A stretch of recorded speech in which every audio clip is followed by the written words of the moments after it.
Ok. Hola, buenos días.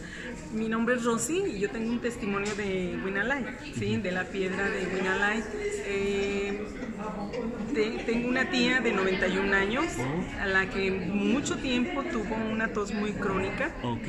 Entonces, sí fue darle un masaje en pulmones Ok. y en el pecho con la Ok. piedrita. Ok.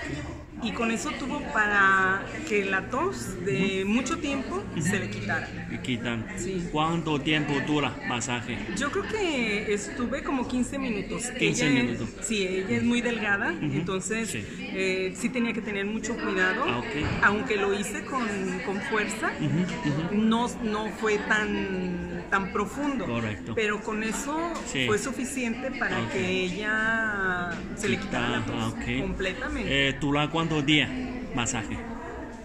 Yo creo que con una sola vez. ¿Uno solo Con vez? una sola vez. Ay, Sí, hijo. sí, con una ¿No sola vez. ocupa de cubreboca? ¿Buenala? No. ¿No? No. ¿Puro masaje? Puro masaje. Hijo. Sí. Ok. ¿Dónde vivió usted? Aquí en Guadalajara. Guadalajara. ¿Cómo En se llama Guadalajara. usted? Rosa. Rosa. Ok. Muchas gracias. A Muy ti. amable. Hasta luego.